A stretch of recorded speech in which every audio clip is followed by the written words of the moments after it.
listener is yours. Wonderful. Thank you so much. Well, I want to start by thanking each one of you for making the time to join us today. I know, it's a busy time, so everybody's got a lot, on your plates. And I want to start even to thank Jesus, who is, in Costa Rica. So he's from Costa Rica helping us to operate this call. And then Sylvia, who is in the Netherlands, it's now midnight for her. So we'll have to make this live and animated and throw some jokes in there to keep her awake. I want to just quickly greet a few of friends. I'm looking at the list here, and a lot of great friends that have made the time to join us today. I couldn't name them all, but I want to say, thank you to Henry, who has been amazing today joining us. He was on an earlier session with us.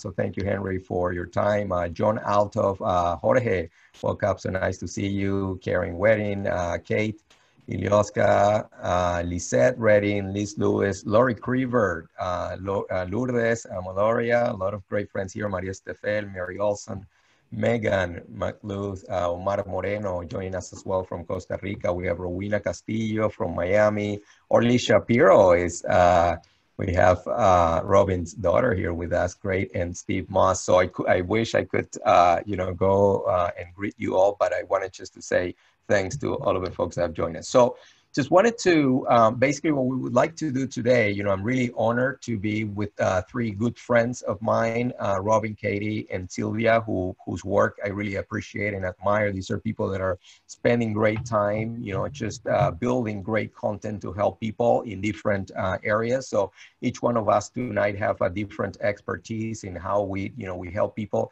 But basically this is about, kind of like the center, the human side of things, of how we can help people to really live a better life, a healthier life, a happier life. And what we want to do tonight is really just very briefly, each one of the four of us would like to share with you some thoughts on, the kind of work that we do, how we help people, and then just to give you an idea of the type of work that we do. And then, just as we go through this information, would love to hear from you.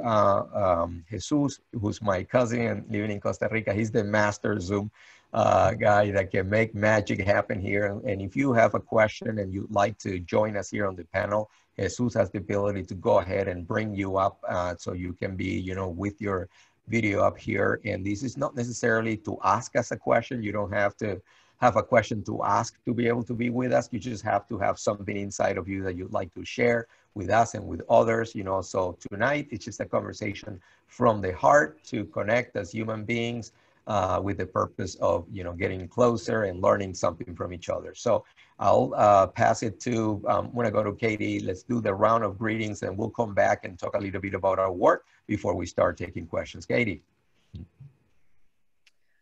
Hi all, great to meet you. Pleased to be here today with you all and spend this time with you. Working with Impact Hub, we work with social entrepreneurs and business leaders, advancing the sustainable development goals set out by the UN, doing business with purpose and hoping to make the world a better place, and delighted to be here. Thank you, Katie. Sylvia, you wanna go next? I focus on relationships and help people improve them, and especially their relationships with themselves. And recently I've started, my focus on women who have been divorced recently. And I help them become stronger and happier again. Wonderful. Thank you, Sylvia. And Robin, last but not least. So excited to be here. Thank you so much for the invitation. Great to be with all of you. My coaching business focuses exclusively on helping women navigate through challenging life transitions and emerge healthier, happier, stronger, and better adjusted. So essentially, I'm all about helping women align with their motivation and strengths, gain greater clarity, maximize their personal and professional social impact. Thank you. Thanks so much, Robin. And for those of you that are not women, don't feel that this is just for women. And by the way, Robin helps men too, because she actually helps me every time I call her. I always walk out of a call with some learning and some teaching. So thank you, Robyn, for your wonderful insight. You're certainly a very wise person that I appreciate and admire. So what we'd like to do today, so I'll start just by sharing a little bit of, the work that I do, just to, let you know of, what I've been doing. And then we'll go around, each one of us will share a little bit of us. And then, this is a great opportunity as you guys, some of you that are doing, similar work, or, you'd like to share about, what you've been doing. Tonight, this is an opportunity also to share some leadership experiences from, from work, from business, and even from your own life. So, if you, as we talk about certain topics tonight, if you have had, a personal experience that you'd like to share with us, Lourdes was on the call, was on our last call the last time, and she had a beautiful testimony too. She made us all cry with her story. So thank you, Lourdes. We look forward to having some beautiful testimonies tonight. So my name, like Jesus said, is Luis Moreno. I live in the U.S. I'm up here in Minnesota, and my emphasis has been on human-centered leadership and emotional intelligence. So the topic of emotional intelligence, fortunately, with the whole bad things, all of the bad things with COVID, one of the positive things is that I have been for years trying to talk to people about emotional intelligence, and I've been knocking on doors and making phone calls and sending emails. And people were not responding to my, as I was calling and emailing and knocking on doors, people were not really interested in it. But now with the pandemic, I think it has been a time for people to have some time with themselves and kind of think about what really matters.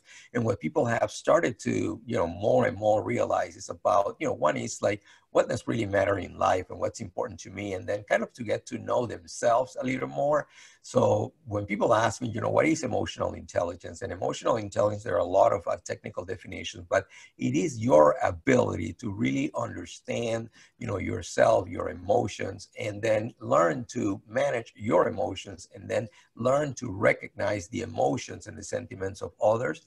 And then there are other components, or there are basically 5 components. The first one is self-awareness, is understanding myself, my sentiments, my emotions. And then self-regulation is the ability to, control myself. Like if I learn about my behavior and how I come across, that I am able to make adjustments, myself. There's another component that is, motivation. So internal motivation is the ability to have that, the fire inside of you, to have a motivation, the desire to do things without having someone to tell you to do that. Then we have empathy, which, I will speak about that tonight. I'll share some tips on empathy.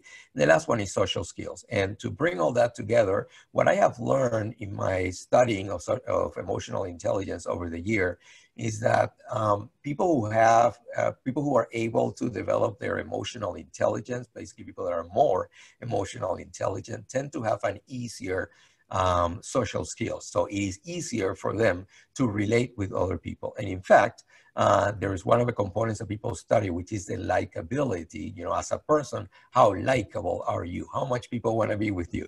You ever wonder why, like, there is an event, a party or something, and maybe some people get invited and some other people don't get invited? It's like, why am I not getting invited? A lot of it, some researchers say that has to do with likability, is how good people feel when they are with you, right? And so people who have a higher emotional intelligence, who are able to understand themselves, to self-regulate, make the adjustments, and then they have, the motivation to be better, to do better. And then also they have the empathy, right? To listen to others with attention, to believe what others are saying. Overall, generally speaking, they're going to have a tendency to be more likable. So they're going to be, those are the ones that get on the list and get invited to the events and all that. So tonight, I'd love to share with you some tips, practical tips in very common language that you can understand and hopefully want to use in your personal life. So that's what I do: human-centered leadership and emotional intelligence. So with that, let's see who wants to go first. We don't have to keep the same order. So Robyn, you want to go next? Sure. I would suggest that in order to increase one's likability, they take an interest in other people. And that would include asking questions and asking with the intent to understand and to learn more about the other person, with a genuine interest rather than with the intent to jump into the conversation and add to it. You know, there's so many people that will ask a question, but then just be standing there waiting for their opportunity to jump in and ask the next question or say something about themselves. But people that have true likability ask questions with the intent of getting to know the conversational partner. Yes, wonderful. Thank you. Thank you, Robyn. Katie, you want to go next? Sure, and I see the question in the chat, so I'll just, is it about how a person moves on when fired, or are we just talking about emotional intelligence in general? No, we're actually talking about what each one of us do, but yeah, so we have received then a question, how can a person move on when he's fired from a work or recently lost a relative? How emotional intelligence is applicable in this case? Okay, so what we'll do is, Katie, go ahead and share a little bit about yourself and your work, and then we'll come back to a question that we've received in the panel in terms of how can we move on when we lose our job or when we lose a loved one. Sure. Well, thank you for the clarification, Louis. So, working with entrepreneurs and small business leaders and CEOs, directors, a lot of these people are carrying the weight of business decisions for their organization along with human-centered leadership, and being able to partner with the people that you're working with and lead in partnership with the people that are on your team, and seeking to understand where you may be making assumptions on why did they do that. When you find yourself intuitively questioning, like, why would this person behave in this manner, taking that extra step to slow down and really seek to understand where they're coming from, because I believe that most people are coming to their work and to their lives with their family and friends with good intent. And if it's not the case, if we're experiencing something else-wise, there's probably something else underlining there. And so taking that minute and seeking to understand. Yeah, seeking to understand, seeking clarification. I love it. Sylvia, thoughts on that? And then, so Sylvia, so on this round, just kind of sharing a little bit of, our work and what we do, and then we'll start with the questions right away after your participation. I work with people usually to improve their relationships, and how Robyn and Katie already said, that talking to people to understand them, their needs, desires, fears, challenges, and also that those people feel understood. Mm-hmm. That's really important. And I also help people to find joy in life, and we talk about it. And I have those keys how to do it. Definitely, because I went through it. So I'm using my own experience now to help other people. Not only women, though I'm focused on women. Good, good. It reminded me of, there's like the meme that, it's like a woman is resting in the couch, and the, psychologist is asking, well, what would you like to talk about? And it's like, nothing. I have 4 kids, and I just wanted to rest for a little bit. I just wanted, leave me alone. I just want to have some time for myself.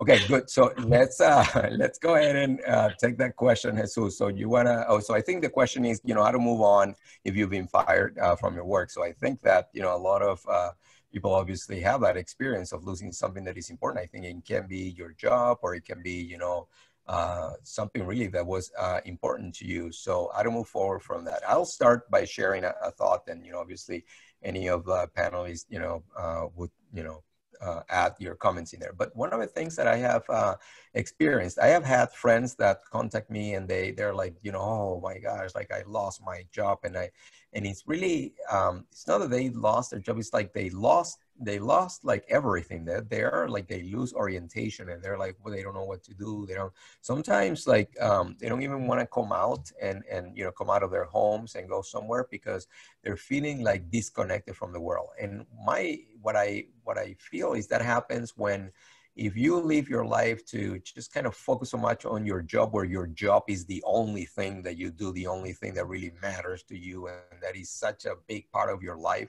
that, you know, many of us at some point will be in a job where for any reason, you know, the job may end. And if we have like connected our life, you know, directly to that job, when we lose that job, we'll be, you know, we'll lose orientation there. So my tip for that, so I have actually through my life, like some of you in the call, I have lost my job, but I have never felt lost, because I have never been in a situation where the job I have is the only thing I have.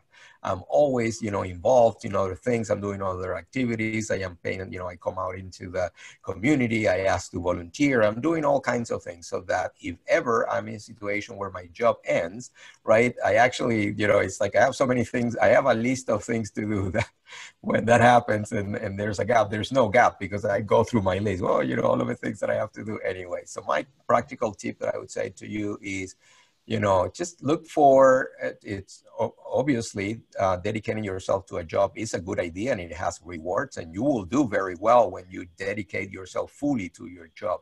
But I would say that it is too risky when your job is the only thing that you connect your life to. And also sometimes even, you know, the family hurts, right? Because, you know, if you're dedicating so much to your job, before you know it, kids grow up and, you know, it's like everybody has moved on to their things and you were not there for them. So if you can, just, you know, make sure to make time for other things, so that if that ever happens, that you are without a job, you won't be lost in the, you know, in the universe, but you'll have something else to work with while you find a new opportunity.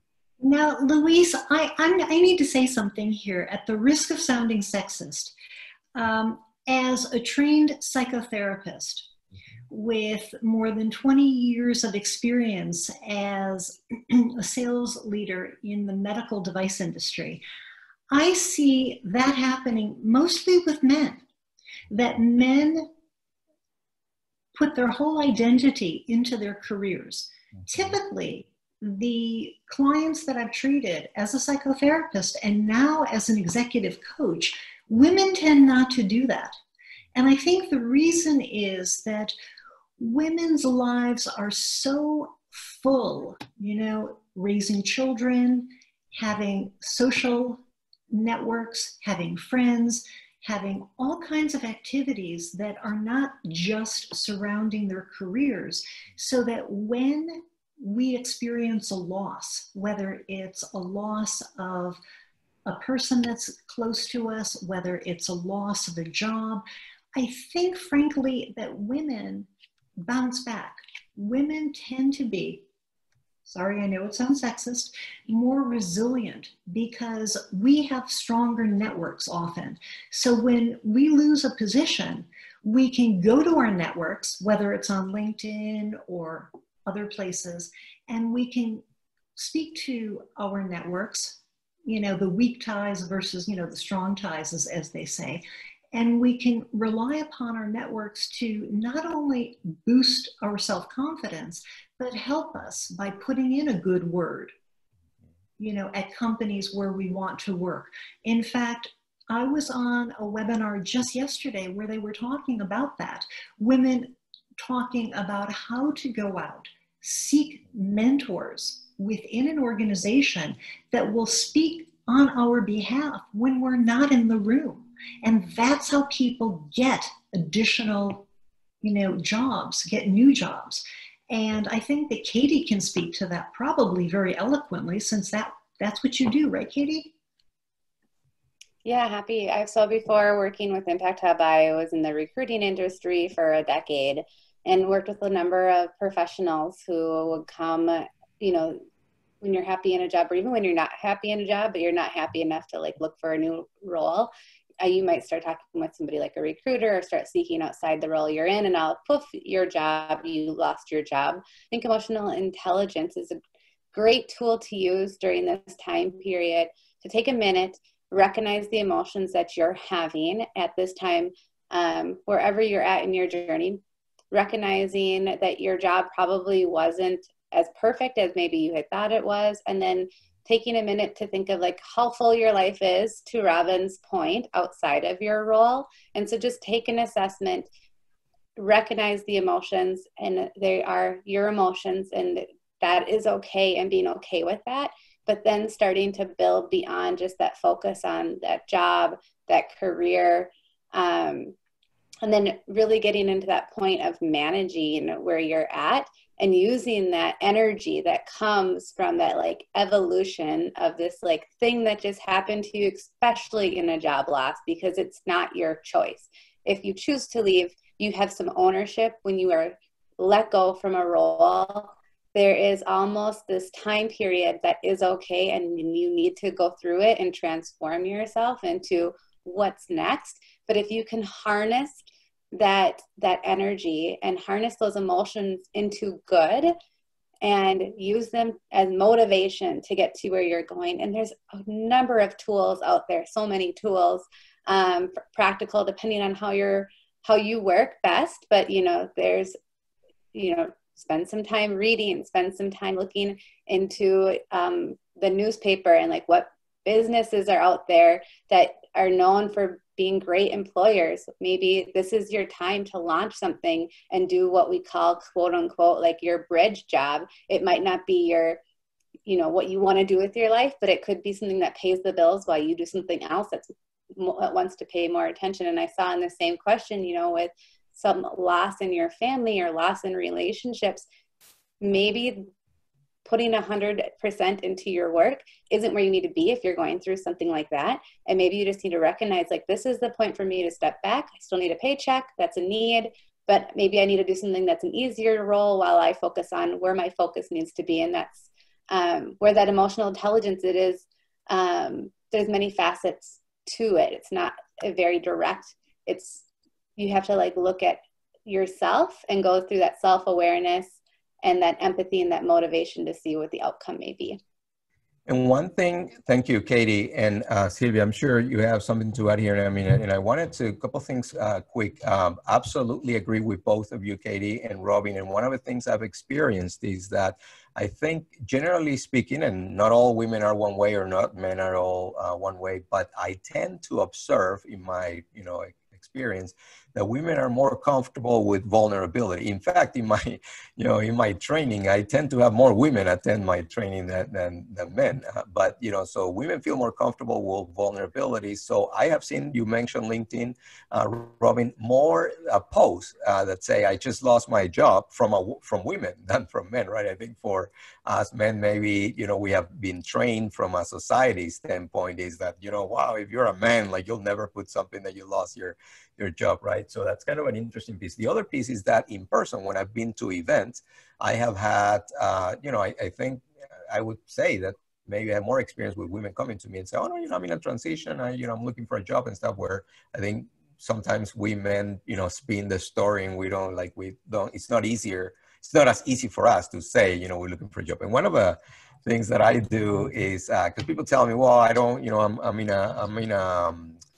I'm in transition right now, like I'm in an employment gap, and I don't want to go out because I don't want to, like, people ask me, what do you do? And I don't know what to say. And it's interesting, even culturally, that me as, being Latino, when I go and I'm at an event, people that I meet and the first thing that they tell me is, what do you do? It's like the first thing that comes out of their mouth.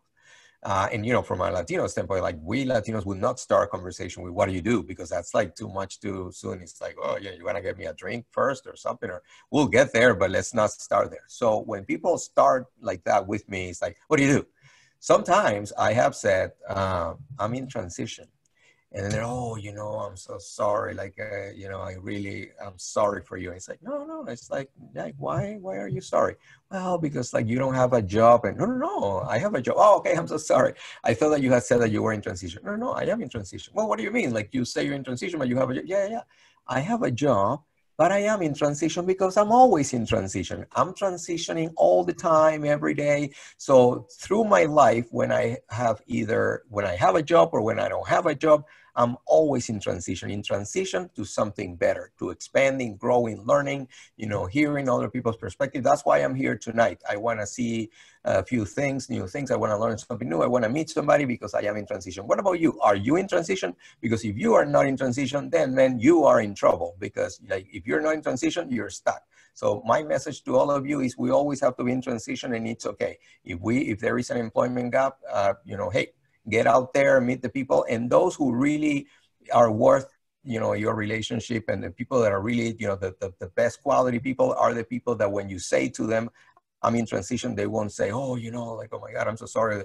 Oh, wait a moment, I'm gonna go get some water, and then you won't see them anymore. Those are the people that say, hey, and they kind of like are curious about you, and oh, tell me more. Like, what were you doing? What would you like to do? What kind of jobs are you looking for? I know someone, and because those are the people who really care about others, is that I care about you as a person. I don't care whether you have a job or not, or what is your title. I care about your character and who are you. And if you are a good person and you mean well, I will help you. Doesn't matter how. Sometimes people start like explaining to me why they lost their job. It's like, no, that's okay. Like it's fine. No problem. I don't need to know, right? So anyway, just a few thoughts there. Sylvia. Luis, I can listen to you all the time. You know that. That's funny. I'm going to start with actually my own anecdote.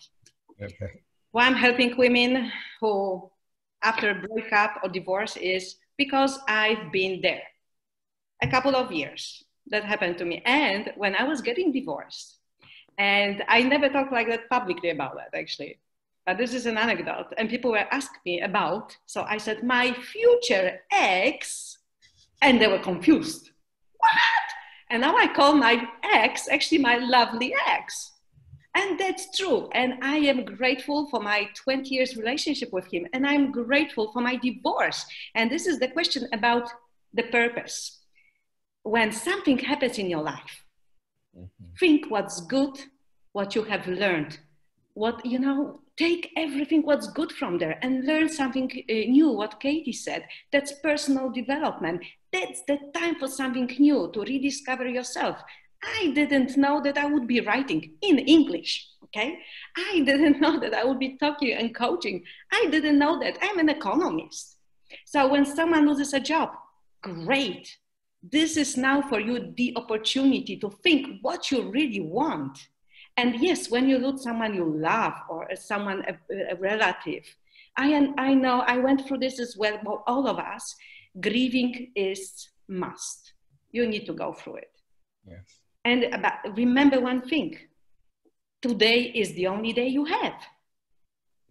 So decide today what you want to do tomorrow, or in a year, and where you want to be in 5 and 10 years.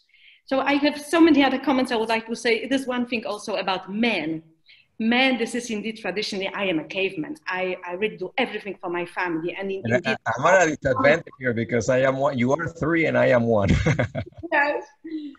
Men indeed want to do for the woman, and for them, they kind of identify themselves with the job, with this kind of status. But look at those brilliant women here. And of course, also our participants who are now, making great career already. So it's different. And men and women, they have feminine and masculine traits, right? I always have the problem with the pronunciation, but being vulnerable is actually a strength. Mm-hmm. So men, be vulnerable. It's beautiful. So thank you. I don't want to talk more, spend more time on that. I love that. So multiple comments there that I loved. Sylvia, one insight that I thought was powerful is you can only have one day at a time, right? So today is the only day that you have with you. So I love that. We have multiple comments in here. So Jesus, do you want to read some? Liz, but first we have a question from Maria Steffel. The question is the following: what advice can you provide to deal with people with bad behavior at work that is somehow allowed by senior leaders? Thank you, Maria, for your question and your comment. Yeah, that's the $1 million question. Who wants to take it? Katie, Robyn, Sylvia. I can start. It's interesting. One of the things that I'll share a perspective, and then obviously, for you guys, feel free to jump in and add your thoughts. But You know, when when I was little, when I was growing up, I had a lot of admiration for these large, multinational companies, right? These global, big, giant companies. And I always thought of myself like, wow, what would it be to work in these companies that are growing so fast and they have such a big presence in so many countries in the world? And I was fortunate. So I went to business school, graduated, and I've been able to do that. I have now worked in 7 Fortune 500 companies. And some of them are I say that I've never worked in the armed forces, but I have worked for 2 generals, the General Electric. But I have learned a lot of things by working in these corporations. And one of the things that I learned is that, there are a lot of great leaders. People have been very inspiring, people that I have learned so much from, people that are just amazing individuals that can move, people and do amazing things. There are also other people that have the ability to grow businesses and have accelerated financial growth. But even though their financial results are very good and look great on paper and can, for publicly traded companies, right, in Wall Street, this growth is amazing. They're not always good with people, and the impact of their actions can have actually long-term, effects on people in the way that they go about. Like, these are folks that really, they're not centered on people, or they're just kind of, they're focused on the results that they need, and they'll get there at any cost, and they will leave bodies in the trail. Throughout my experience, so I got my first job, in corporate America many years ago. Like, I'm gonna date myself, but like over 20 years ago. And I saw that behavior was more accepted back then. So I got to see some leaders that were really doing stuff that were not as beautiful. But it was okay. Like, organizations were looking the other way, and they kind of like, if the growth was there, not a lot of interest in kind of getting into that behavior. But I think that one of the things that encourages me is that there has been, right now we are in an era of transformation. There are a lot of important changes that are happening in the world, bad and good. There's some good changes that are happening. One of the changes that is happening is that with the new generation, right, the new generation of people coming into the workforce, with the millennials and the Gen Zs, what they're looking for in their leaders is different, right? So here, we're not looking for an authoritarian leader that says, we're doing this and whatever, and we're all kind of like to follow the orders of the one that has the authority. But rather, what we're looking is to work for people that inspire us. So we're looking for a new generation of leader, a new type of leader. And these are leaders that have values. These are leaders that we would like to be like. And actually, I'll tell you something very interesting in the research as a couple of things. One is that it was okay for a leader back in the 80s, with the baby boomers. You could say, I am not about being liked. I'm about being respected, because I don't need to be, liked. If I'm respected, that's all I need. And people will clap. Oh my God, what a great leader. He only wants to be respected. He doesn't need to be liked. Well, what the research is showing is actually, and culturally even, it is almost impossible for someone to respect someone that they don't like, because, liking someone is actually that feeling that you have. Is a human feeling that I say, wow, that person evokes in me good feelings. I feel good when I'm around that person, when I like their behavior, what they're doing, what they say, how they make me feel. So I like you, and then I respect you. Because there was actually a misunderstanding that people would say, well, because I'm not, I only need them to respect them, because I'm not going to be so that they can like me. I'm not going to be letting them do whatever they want. So the confusion was that a person would only like you if you let them do whatever they want. But actually, the reason why somebody would like you is not necessarily because you let them do whatever they want. An employee in the context of a workplace would actually also like you as a leader if you give them the resources that they need, if you give them the training that they need, if you allow for them to have the time and space and the right assignments, and you put them in a setup where they can succeed.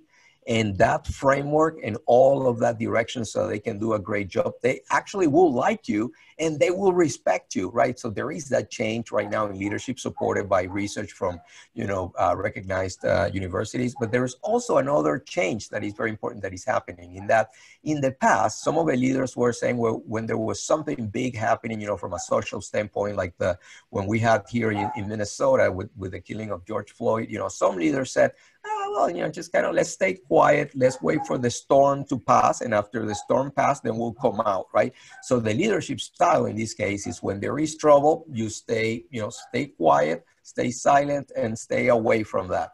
Well, what we're hearing now from the research is that the new generations are saying, I don't want silent leaders. I don't want leaders that kind of like hide when trouble is happening. I want leaders that I know where they stand. I want to know what's in the minds and the hearts of my leader. I want leaders that speak out. And not only because they allow me to know what they feel and what they think, but also because they intervene and they want to use their resources, their influences, their knowledge, their education to make a stand and to say, what's right and what's not, so that they can have an impact that is beyond the financial results of a company. So in the past, if a leader had an amazing financial growth, that was an amazing leader. Today, the new generation of leaders that we're looking for is not one that can only bring financial growth, but it's also one that is interested in the community, in the impact that they're having in their employees, in the well-being of the employees, that people are healthier and happy, and that we can have environments that are, collaborative and that are inspiring for people to every day wake up in the morning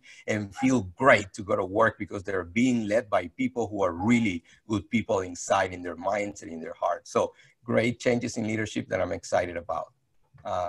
Who'd like to continue? Luis, I worked for that guy that you talked about, the one that wanted to be respected rather than liked. I worked for that guy. When I was in corporate America around the same time that you were, I had the same experiences. And I had another layer of complexity because it was often that I was the only woman in management. And so there was this misconception, and they mistook kindness for weakness. And so I got results, but I didn't scare people. I didn't intimidate my team. I got results in different ways. I respected my team.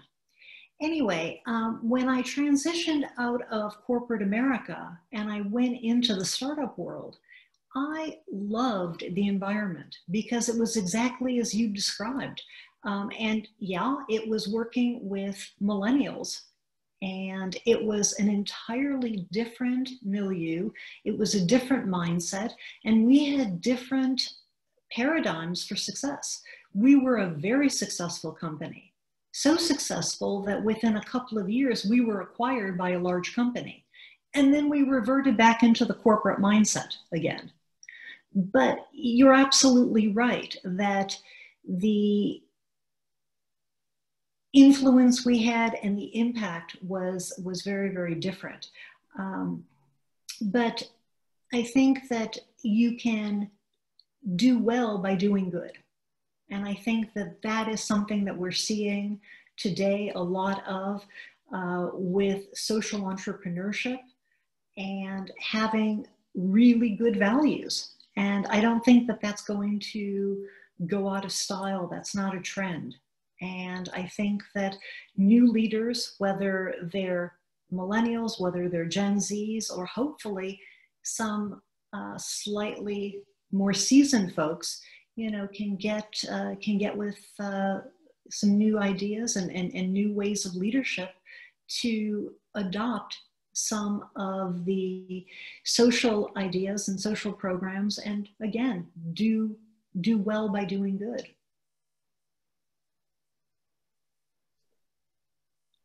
I think I'm next, and that sounds like a great segue. Social entrepreneurship is all the things. Well for you, Katie? Yeah. So I keep saying that, and I'll keep saying that the most profitable business is the most ethical business, and we will see that more, and we will see that more, and we will see that more of the next generation. I don't know if you guys hang out on Twitter or the news or where you're hanging out, but there is a movement of change makers, and they are wanting to see more transparency in business. They want to know where products are sourced. They want to know who's making money off of businesses and who's sharing.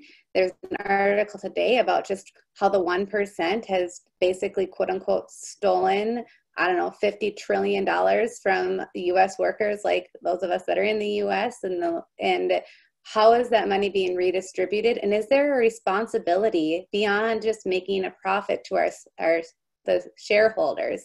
Let's make a profit and give it back into the communities that we're working within. Tangent. And the question really started out with, how do you work with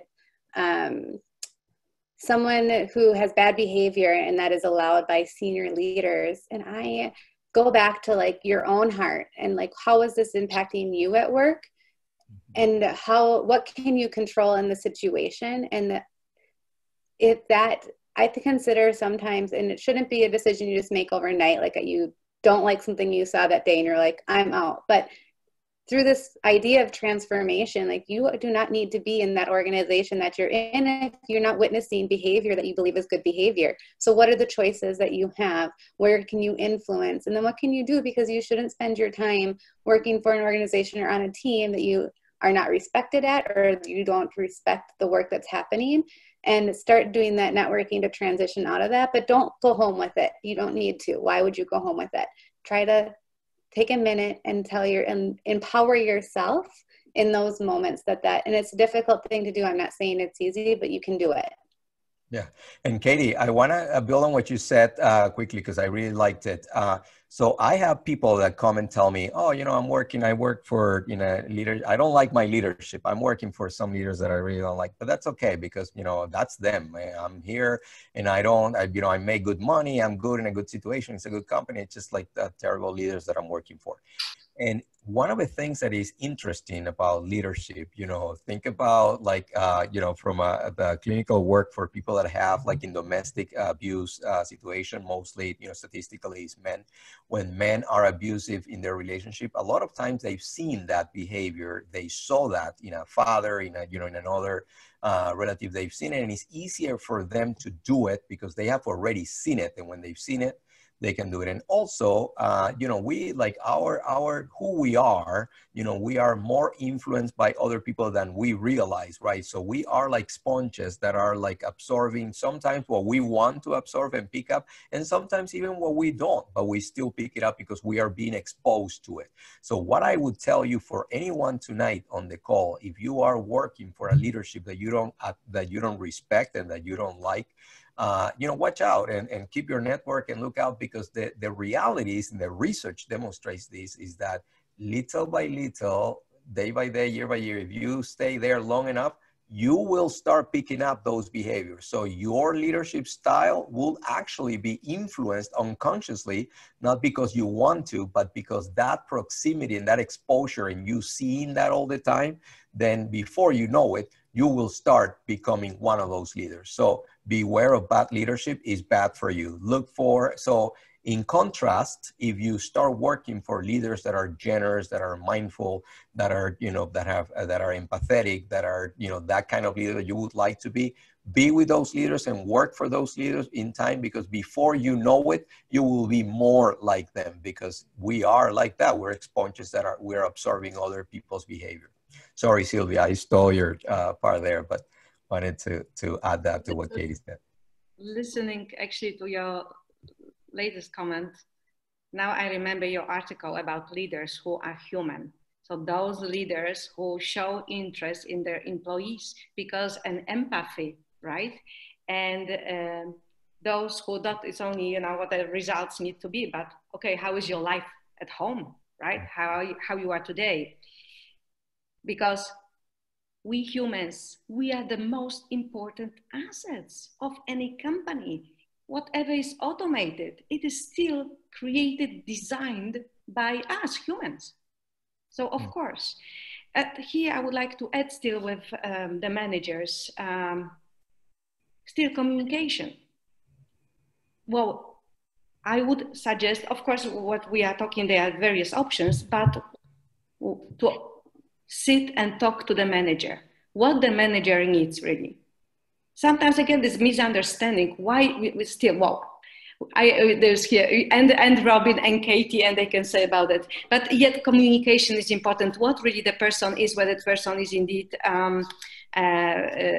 not polite to everyone or just to this person, so what is that? And yes, well, still let's be kind and respectful always. So what you said, Luis, I agree that we can take all the influences, but let's be conscious that we can influence others. Yes. With our kindness and respect, and especially for ourselves, you know, and have, yes, we should have set high boundaries. Yeah, and I would say, like, let's, I mean, I think one of you said earlier about like win-win or win-lose, that if someone is being in bad behavior, so like one thing that I practice in my life is that I go in with a good intent and I do the best I can, regardless of what the other person does. So if I am, you know, I have had this situation where I am interacting with another leader and I don't like the behavior that comes to me, and I still continue doing the best that I think I should be doing, independently of what that other person does. So like I said, I control myself and I'll do the best that I can on my end. And that other person, that's kind of like, that's their problem. They'll do whatever they want to do, but I'll continue doing what I have been taught and what I have seen in my values to be the best thing to do. So Jesus, we have a lot of comments. I think I'd like to, yes, sir. If anybody wants to come and join us as a panelist tonight. Well, actually, as I said at the beginning, if any of the audience wants to add any comment, any experience, any questions, please feel free to raise your hand, and we activate your at least your audio, your microphone. If you want and to. by the way, we have, so in the participants, we have John Althoff, who was a leader that I worked for, a very respected human-centered leader who exemplifies a lot of the behaviors that we're talking about tonight. So John, if you're brave enough, I challenge you to come here and join us tonight and share some of the wisdom that you have so kindly offered to me for so many years. So that there goes a challenge there for John Althoff. Yeah, basically. Oh, there you go. Okay. All right, here comes John. So let's see if we can activate the camera. Well, if John wants to, I can activate the camera as well. So just let me know. You know, I have a face for radio, so maybe we'll just stick with where we are here. But yeah, you're too kind, Luis, and I feel very unworthy considering I'm asking questions because there's things I don't know answers to. So I certainly don't know it all. But everything you've talked about, you as panelists have hit it right on. Most people, I think, bring with them their personal experiences for good or for evil. And there's always going to be that battle in the workplace, right? Between those who either the way they were raised or a marital relationship or how they're being treated by a significant other, how they were treated as children, how they were raised, all those things they bring with them. And so I think you have to seek first to understand, right? You need to understand what makes people like they are, and sometimes you just have to say, you know, it's not my job to change them. But like you said, Luis, you make a choice where you work, right? Do I want to work here if I don't like the leaders because the pay is good and I like my job?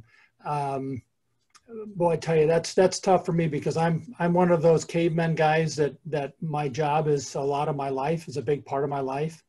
It'd be very difficult for me to work in an environment like that. Now, the job was just something I just did and the pay was good, that's fine. I find it very difficult to work for leaders that aren't disciplined, fair, and kind. And there's a lot of them out there, fortunately. I don't know if there's any other comments you'd like, but I certainly talk to you. I want to, don't go yet, John. I don't want you to go because I want to take this opportunity to, this was not a setup. We didn't practice this, but I want to take this opportunity to tell you, John, that in my eyes, you are that human-centered leader that when I train my, students or people that come into my training to tell them how we could do things differently and how we can care about other people and how we can be inclusive and loving and caring and how, we really can move people to do things inspired by you. You are that leader. And one of the things as a specific example that I would like to bring up, what they say, when you give feedback, you have to give a specific example. So John Althoff, who's an amazing leader, one of the things that I like about him is that he lets you into his life. So what that means is that he'll share with you about his family. So, you know, John has 2 daughters, they're twins, and they're battling, you know, with health condition. And one of the things that I like about John is that he'll write to me and he'll say, hey, Luis, you know, I just want to let you know that, you know, my daughter, you know, we were at the hospital this morning with her, she's doing great, and that, and it's just, it's amazing, because it's the feeling of, you know, my life, what's very important to me, I'm opening that to you. I'm, you know, my generosity, one way in which I show to you that I care about you is I'm going to open a window into my life and the things that are important to me, and I want to share them with you. And the way that he shares them with me, so he's excited because, you know, something has gone right, and maybe they took a test, you know, to know about like their condition, and he came out to be that, you know, they are like out of, you know, risk. And he'll share that with me because he's assuming that I'm going to also be excited about it. And it's like, Luis, here's something that I thought you'd like to know. Here's his thing. And it's a beautiful thing that he's trusting that information, it's important to me, that I'm going to be happy. And I want to confirm to you today, John, that it is, and that you do make me happy every time you contact me with news, positive news about your family. So thank you for that gift of letting me into your family. Thank you, Luis. Well, it works both ways, okay? And I don't want anybody that's around the world who's listening in today to think that you don't have influence in your environment. I felt like I was a good leader. I try to be a good leader. But it's people like Luis that I would look at to see what they were doing and how they were acting, to give me validation that what I was doing was a good thing, and that I was being, that is being accepted positively. And so it doesn't make a difference, your title or your position. If you do the right thing, people notice. And this is really, really important. And I just would say to everybody, the change you make in somebody else's life by the smallest thing sometimes can change somebody's life. And yeah, and Luis is a great gift. Like I had said in my comments to the panelists, Luis doesn't have a problem in job transitions because he's got tens of thousands of LinkedIn people, and he's in every network known to man or woman, right? You know, so he's got a lot of those connections. And so it's really important to stay connected to people, and with people that sometimes they're not nice people, but you can make them nicer or show them the way. And that sometimes that's all you can do is you can't change them. You just have to be a mirror for them, right? Or you hopefully will become a mirror for them. Well, thank you, John. Thank you very much. Thank you for the great thing you do. I like what John actually said. Actually, from those people, those challenging, we can really learn how indeed, you know, about our strengths, and how to be resilient, and how to still, despite, be ourselves, those polite, nice people to others and influence others. And John, though maybe you say you have a radio face, you have a great photographer. Yeah, and I love that. We learn something from everyone, right? Everyone can teach us something. So even the bad people can teach us how not to be. So it's a great learning. Well, thank you, John. Let's see, Jesus, let's see who else, anybody else has raised their hands. I see a lot of friends in here. So just like John was brave enough to accept the challenge and come out here like the brave man that he is, I'm gonna check out for some of my other friends here. So now all of my friends are gonna drop from the call, but I wanna see other of my friends in here to come out. But, and you guys, if you have friends here on the call that you like to bring up, feel free obviously to do that. But let's see, maybe Kelly Scherer. So my friend Kelly just always has such wonderful insights and very powerful insight. Kelly, if you are willing to share any thoughts with us. Well, Luis, we have a question before okay. And someone raise the hand and take the challenge to to participate here with the microphone. But there's a question here that says, how can I handle my emotions when I'm trying to undertake a personal project and most of my family and friends tell me that I'm not going to make it? Wow. So you have actually your own people, the people that love you, and love telling you you're not gonna be able to do this, right? I would like to say here something, just one sentence actually to start. With those people, these are not toxic people. These are people who really love you, they care for you, and they are simply probably insecure. It is possible that they wanted something in the past and they did not succeed. And now they are afraid that you won't succeed. What I would do if I were you, I would rather spend with them time, talk with them about other things than those goals, and surround yourself with other people who would really, they believe in you and they will lift you up and they will support you. So this is my advice, not to talk to your family and friends indeed about you. And one day they will see, and I tell you, you will influence them. You will be their role model. This is from my side. I'm sorry, that question was asked by Lori from Panama. So thank you, Lori, for the question. Thanks so much, Lori. Okay, any other thoughts on that question, or do we move to the next question? I see a lot of great comments in here. Thanks so much for all of your comments. We have Lisette. I like, so Lisette Redding says, respect based on fear and dislike for someone, in my opinion, will invariably lead to lose yourself. So imagine when you have to respect someone just only because you are fearful, right, of that person. Not a good thing. And then Mary Olson is saying, I love hearing your story about transitioning, how we all should be okay with being in transition mode. Even more that we all should be aspiring to be transitioning and think about doing new things and not just settling in. It's inspiring. So nice. Thank you for the kind comment. Very humbling to read your comments. Now we have a raised hand by Lourdes. Okay, Lourdes. All right. Okay, so we're ready. We have Lourdes here. All just right. let me know if you want your camera on. That's okay. Okay. Okay. It's okay.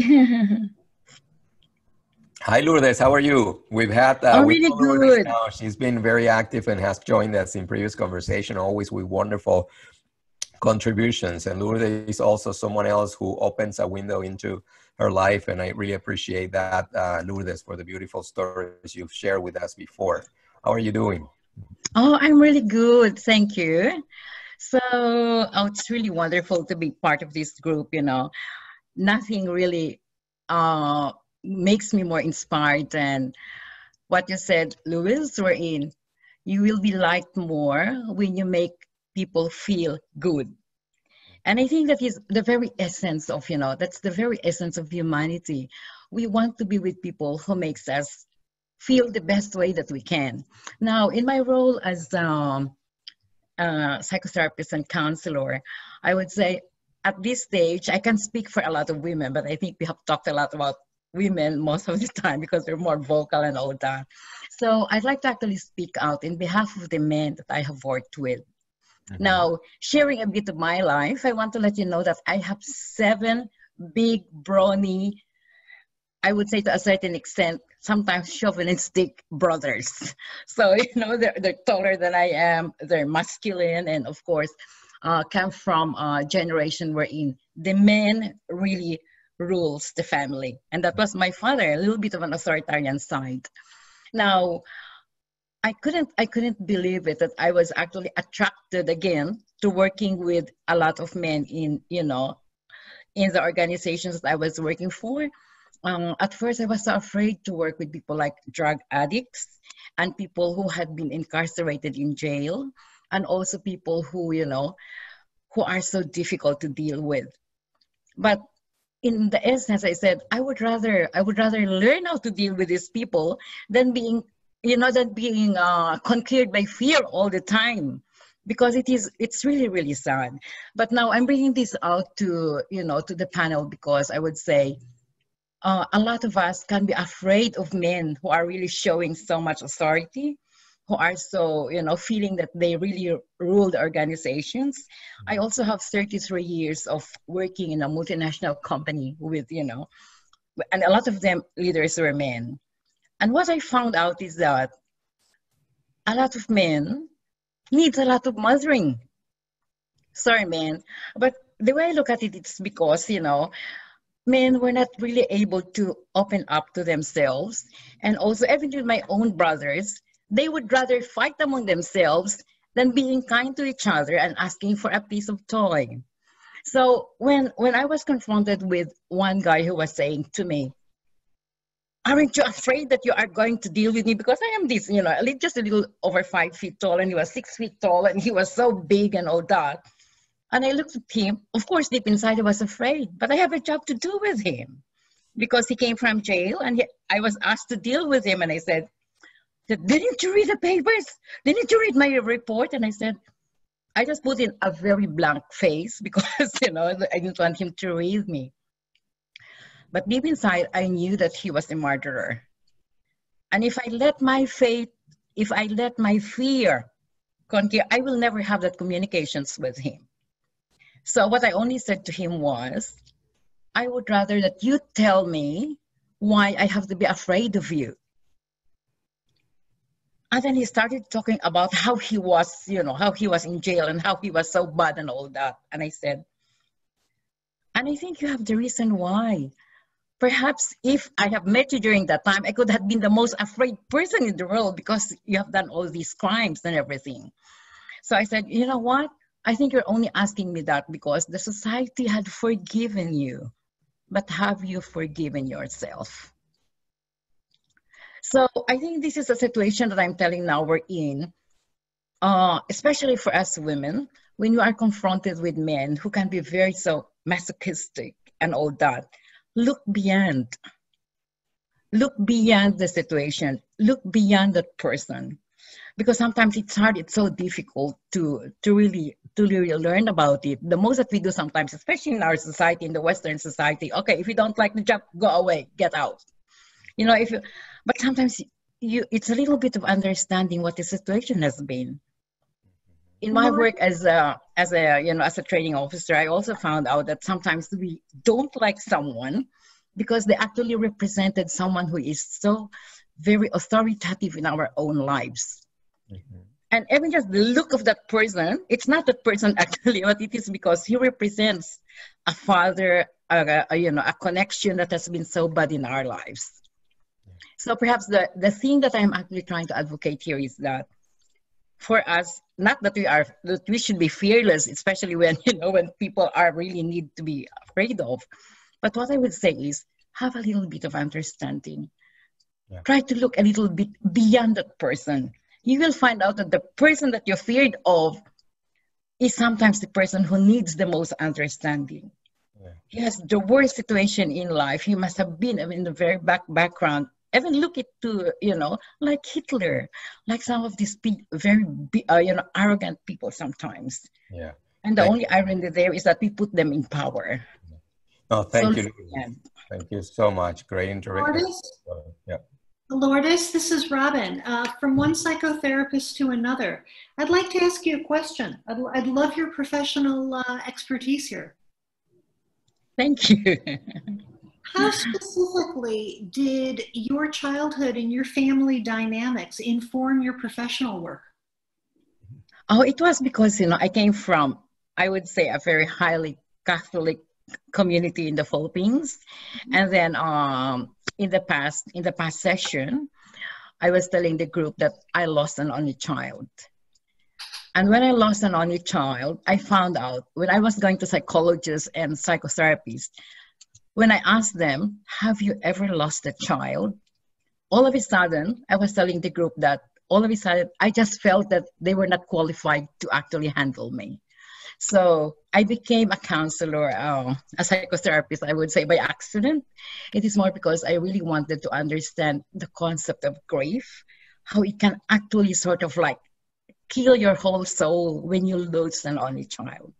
And it's the most difficult thing. That is actually the reason, Robyn, why I go deeply into grief, because up to now, I would say I'm still into chronic grief, but at least in the process, I'm helping others cope with it by making it more meaningful and trying to be more understanding and trying to find meaning in anything that I do. But I would say I'm not over it. It's still with me. That's why I resonate with the person who was in grief, because you just have to make your life a little bit more meaningful.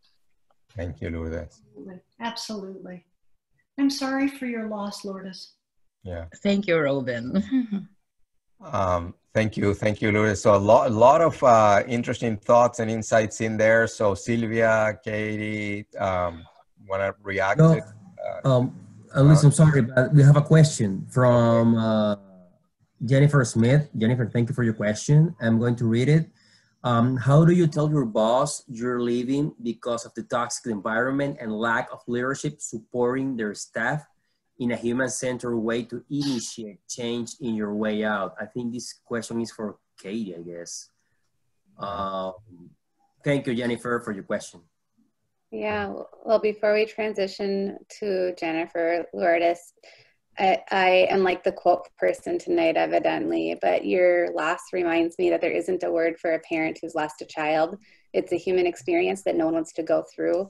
And it's just, I'm very sorry. And you're right. Like, there's a lot of research on, when we have a loss that is that deep, you don't move on from it, you move with it. And you can go back there, and that's okay. And it's, again, picking up the pieces and being able to focus on the good of that life experience that you had, and then honor it with your future and the work that you get to do and the life that you get to live. And on to Jennifer. Good question, not an easy one. And I have been in those toxic environments myself. I think a lot of us can relate to it. And when you're leaving, congratulations on getting out of that environment, because it sounds like something that you likely don't have the opportunity to influence and change. I would leave with what you need to say for yourself, and not with expectations that anything will change within the organization. And so how do you want to leave your past colleagues, leave your reputation, your work product, the words that you use, and like the choices that you make become who you are.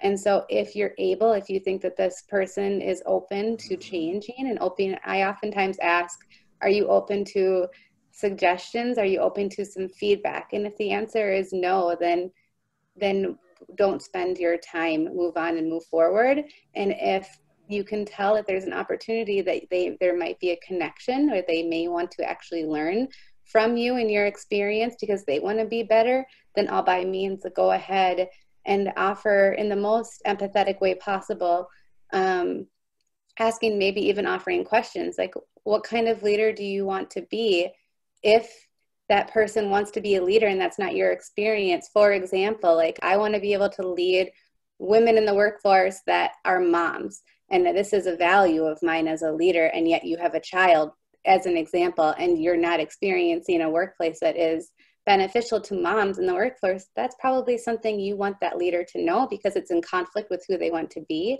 Yet if they don't have that self-awareness or that desire, those values, I don't know how much time I would spend. Yeah. But again, congrats on moving forward. And I would say, I want to build on that, Katie, and I think that this is a great question from Jennifer, because I think part of a toxic environment is this thing where it's almost like this thought of like, no one is indispensable. So like, if you want to go, then you go, you know, you leave. Next thing is like business as usual. And to be honest, it has been hard for me when I have experienced, you know, that a coworker, a peer, is going through like an injustice, when like, you know, their career is being sabotaged, or maybe, you know, they said something and they're now kind of, you know, having to pay the price of, you know, like when you say what you were not supposed to say or something like that. You know, they always tell you there won't be any retaliation, but I think a lot of us can relate that may not always be 100% true. But I think that one of the things that is interesting in this change I was talking about before is that in the past, people were like, okay, there's an injustice, I'm seeing it, it's happening next to me, but it's not happening to me. So I don't have anything to do with that. I'm not going to say anything. I'm, just I go, I move, continue, move forward through our career. So there are people who spent all of their, career. They work for 30 years in one company and they retire from that company. And although nothing serious or bad or unjust has happened to them, they have seen it happen to other people around them, especially if we want to layer, if we want to add a layer of diversity and inclusion. Maybe you are a white male and you have experienced how something unfair has been done to either a woman or a person of color. You're like, well, that wasn't done to me, so I'm good, right? And I keep moving. One of the changes that I've seen, and I like to share things on LinkedIn and stuff, and I get people who reply to them privately and tell me things that are very encouraging. One of the things was somebody wrote to me and said, I had shared something about, a tip on LinkedIn. And one person wrote to me privately and said, Luis, throughout my career, I have experienced a lot of unjust things done to others, and I never did anything. No more. I will never stay silent and indifferent when another one of those injustices happens in front of me, because we go back to, and now this pandemic is helping us reflect in that the words of Dr. Martin Luther King Jr., that he was talking about the concept of an injustice.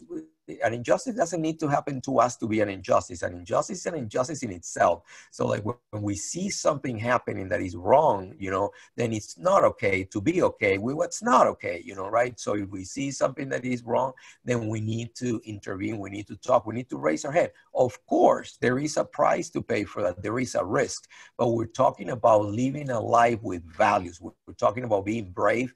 And, if it, and I know, this sounds simpler than it really is. I know it is difficult, but it is finding those environments where, you feel that you can say and you can talk and, you find the best way to say it. But if you are indifferent in injustice, you could be almost as bad as the oppressor, because you are kind of, in a way, contributing to this bad behavior happening, right? So let's go to bed always before we put our head on our pillow, kind of, have we allowed for injustices to happen, or have we done something about it? So thank you, Jennifer, for that great question. Do we have any other questions, Jesus? I know we're moving towards the end. Let's see, we have about 15 minutes. So I want to make sure anybody wants to join us here on the panel, the brave souls out there. Well, we have so far we have some comments here, especially for Lorna. Lourdes. Well, she already participated, but I'm going to read a comment that she wrote here. It says, "This is a great discussion. I think the all COVID situation still teaching us how chunk down the adversity. We're learning to take each day as it comes and move on in life. Thank you. Comment, Lorna. Thank you for the comment. Yeah, and a new message. Well, thanks, Katie and Luis, for your answers. Much appreciated. Okay, good. So just to remind, Excuse me, I just wanted to comment on the last concern that was brought up about the bad behavior in the toxic workplace.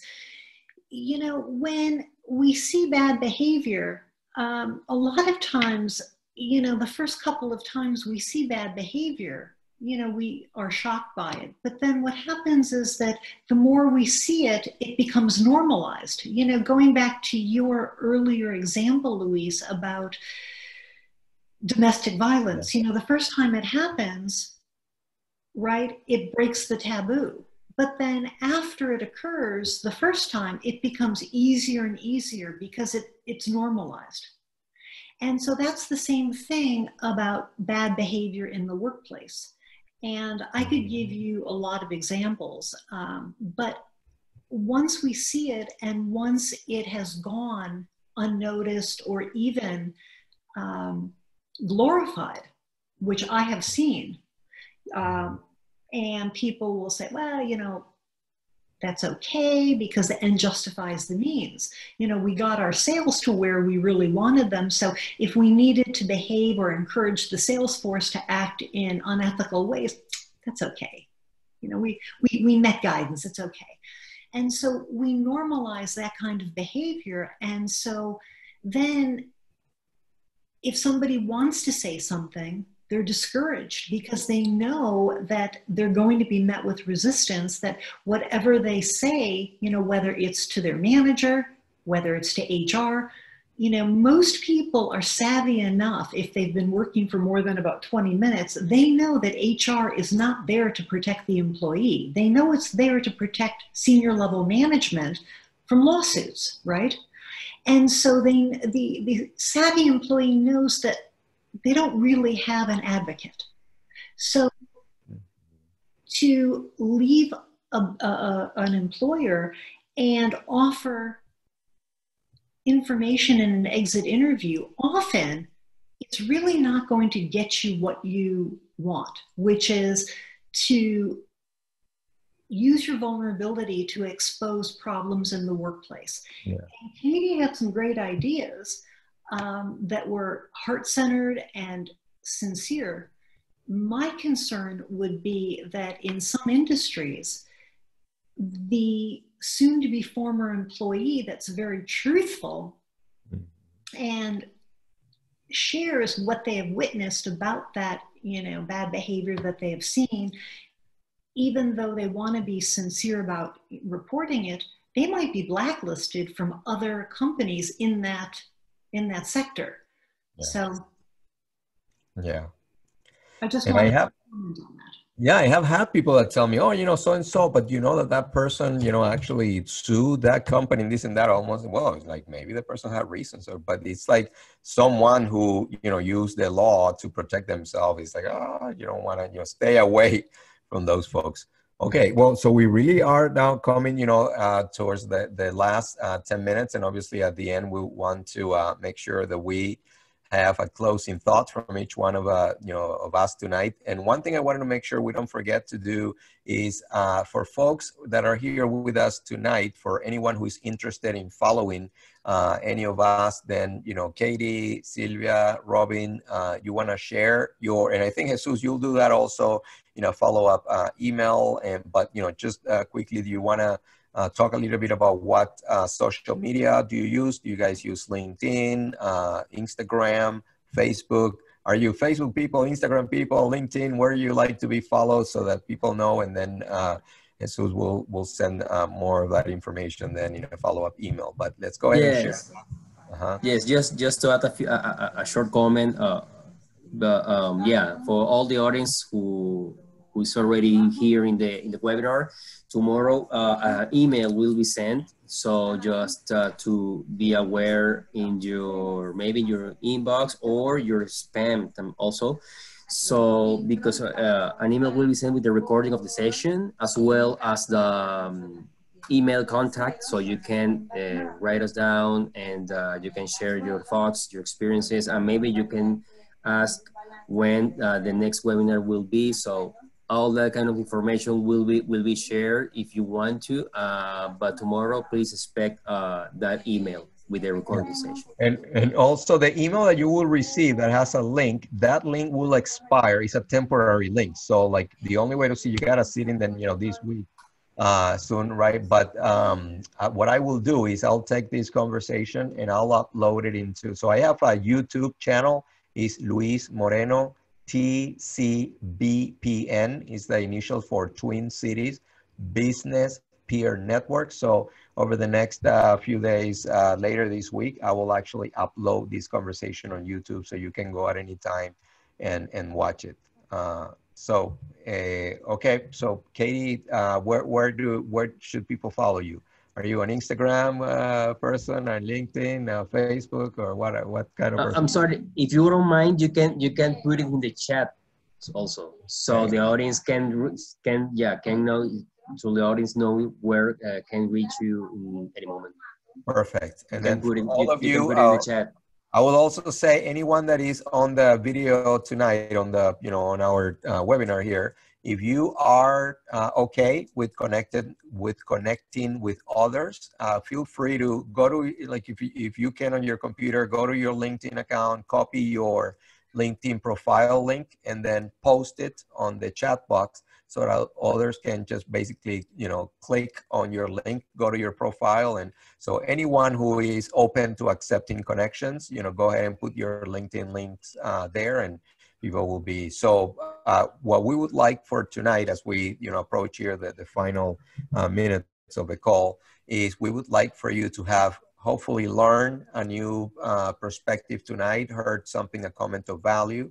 Hopefully, you know, you enjoyed the thoughts here tonight. And then we would like for you to also get an opportunity to connect with somebody new, somebody that you didn't know from before. Like I said at the beginning, we have people from different parts of the world here tonight. So an opportunity to meet someone either from the same country you're calling from, or someone from another place. I think Lourdes was calling from Southeast Asia, probably. Did you say, I think you say, what do you say? I forgot now. What? So Lourdes is in Southeast Asia. And there are other people, you know, Jesus himself is in Costa Rica, Omar Moreno is in Costa Rica as well, and other folks are in other places. So feel free to put your information there so people can connect with you. All right, so I think that we'll just move towards our closing comments. So whoever wants to start to go the round on closing comments for tonight. Well, Sylvia. Go ahead. I've chosen a volunteer. That's great. Thank you, Jesus. Oh, thank you so much for all the questions and comments. And Luis, Katie, and Robyn, my God, fantastic. You know what? We all learn from each other. I'm learning from everyone who asks something. You know, we always think about, okay, how would I do? You know, so we are developing all the time. So I appreciate it so much. And Jesus, thank you so much as well again. Yeah, wonderful. But I really hope to see your face next time. Oh, sure, I will. I promise. Yeah, that's a promise. Yeah. Next time I'm going to get my hair done, and yeah. Thank you. Lourdes share here. So she's from Sydney, and now originally, so she's in Sydney now, and she's originally from the Philippines. Sorry, Lourdes, that I forgot. I knew you were from the Philippines, but I didn't want to. I have forgotten, so I didn't want to throw it there and say another country. So great, thanks for that. Who's next? Robyn, Katie? Katie, you want to go? Sure. Well, there was one more question by John that I will be sad if I don't answer quickly. And John, your question, well, I was like, where was this? About your experience with an employee that has just suffered a divorce, and how to be empathetic and working with them without overstepping. I've also been in that situation, not with the divorce, but an emotional employee, and it's hard. And I would say that you probably should check yourself with your social network and, you know, maybe your HR team, and try to balance what's right for you. There isn't an easy answer in this situation, especially when it's something like, are they performing at work? I would come up with like a plan with them. Sometimes they call it, for any HR person out there, a PIP, a performance, I don't know what the middle initial is, but plan, and making sure that they're at least executing upon the outcomes that you need them to do as a responsible employee. And then all the while giving them the benefit of the doubt, because you know you're going through something. Reach out to me on LinkedIn if you would like additional questions on that one, but it's not easy. Here in the Twin Cities with George Floyd, we had, you know, anybody who's working with employees, especially people of color, we've had to really adapt our own expectations and behavior. And COVID, I mean, COVID we've seen parts of staff and professionals that maybe you would never see. I'm sure that those of you that are working with teams right now are probably seeing behaviors that you would never expect. And again, I think you got to kind of just meet people where they're at. And in my closing remarks, I just am really grateful that you took the time here with us today as a panelist. And then again, you're doing your part right now by showing up, taking some time to self-reflect. I'm always like happy with a number of different periodicals or books out there. There's so much great advice if you're willing to look for it and learn, and then do some self-reflection, because it really does come from you within. We can't tell you what to do. You're the one guiding your own future. I love it. And I want to, Katie, as you read the comment from John, I think there were a lot of wonderful comments here that we didn't get to read, but I don't want to lose this comment. So Julissa Medrano, my great friend Julissa, I think John, John Altov may know Julissa as well. I think we all work together at General Mills. And she wrote something that I liked a lot. And I liked a lot of the comments that we're reading. We just don't have time to read them all. But this one from Julissa says, just a comment from a woman. I was furloughed for 3 months and I lost my parents in that time. Talk about life handing you lemons. But Robyn is right. The networks of people I had helped me get through that grief, ideate, and focus on me. What I learned is that sometimes the end of a job allows you to take a breather, focus on your family, focus on self-care and development. And then when you are ready, focus on where you want to go next. Open yourself to new opportunities. I'm now doing something new and I am loving it. So what a wonderful comment. Thank you so much, Julissa. And actually there was, and I know we're running out of time here, but Robyn, I wanna, there's an important question here that was for you and we didn't address it, but if we can address it here in a minute as we close. So Mary Olson tells you, I love hearing your story. Oh, no, wait, I'm sorry, that's not the one. I'm looking for a question that Mary Olson did for you, Robyn. Okay, here. Robyn, you mentioned early on about being genuinely interested in people. I feel so many people, myself included at times, are too concerned about their own image and our time to speak. We really don't pay attention. How would you suggest to handle when people ask you a question in a group and then start talking to someone else without pausing for an answer? So if you can take the question quickly, I don't want to ignore it, and then we'll just close the meeting for tonight. You know what, I saw that and I was going to suggest that Mary reach out and I could have a conversation with her about that, because that seems to be more than just a quick answer. Because I work with women all the time about how they come across. That happens to a lot of women because we get talked over, and especially when we're more soft-spoken. You know, if women tend to have a louder voice and if we're out there, that doesn't happen as often, but softer spoken women do get talked over. And so often what will happen is I make sure that I'm making eye contact with someone, and if someone starts talking over me, I will say, excuse me, I haven't finished. And what I do is I will notice if somebody is talking over somebody else, and I make a point to say, excuse me, I don't think she was finished talking. I'm interested to hear the rest of her remarks. Because then it provides a not so subtle, but yet still respectful response to that person that, hey, let that person finish. And I think it instills a sense of civility to the conversation. So Mary, if you're still here, please reach out. I put my email in the chat box. Robyn@breakthroughexecutivecoaching.com. I welcome questions, comments, interest in what I do. You can also find me hanging out on LinkedIn. So I just wanted to make a comment. And first of all, Katie, you're a tough act to follow, so thank you for that. I can't remember who it was, whether it was Julissa or whoever it was that talked about the very difficult situation that they had gone through. But I just want to say that the way that you turn that situation, losing a job, losing loved ones, into something really outstanding, after every setback, there is a beautiful and brilliant comeback, and I think that you exemplified that. So proud of you. That's wonderful. Keep on.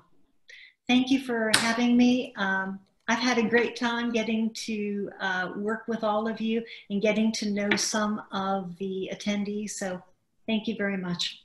Wonderful. Thank you. So I think we have that closing. Katie, Sylvia, and Robyn, right? You all did your closing? Yes? Everybody closed? Okay, very good. So I want to then thank you, all of you. So Robyn, thank you so much for making the time to join us tonight. Katie, thank you so much for joining us. And Sylvia, thank you for staying awake until so late tonight. You know, it has been a pleasure to be with all of you. We had a lot of friends here tonight on the call, a lot of great comments on the chat box, and great participants tonight. So like I said at the beginning, I think, you know, in my case, emotional intelligence is an opportunity, a tool that we have that can make us be better people every day by, you know, using, remember, self-awareness, self-regulation, you know, internal motivation, empathy, and social skills, how we can be better leaders that inspire, and, you know, just go out with, go to bed every night and put our head on the pillow, knowing that we did not stay indifferent towards an injustice only because it was happening to somebody else and not to us. So thank you. Thanks so much, everyone. And you know, my information, Luis Moreno, I'm on LinkedIn, Instagram. You can look me up, and happy to help you however I can. So until the next conversation, thanks so much, everyone. And thank you, Jesus, more importantly, Jesus, who, you know, from Costa Rica, spending all the time to set up this call and, you know, operate it for us tonight. Thank you, Jesus. So close us up, Jesus, as we run out of time. We're 3 minutes over, so if you can close us up for tonight. Okay, no, thank you, Sylvia, Katie, Robin, of course, Luis, all the audience who really joined to this webinar. Please, as I said before, just wait for the email tomorrow with the recording of the session, and hope to see you in the next webinar. Have a great night, Sylvia. Have a great night and take care. See you guys. See you guys. Everybody.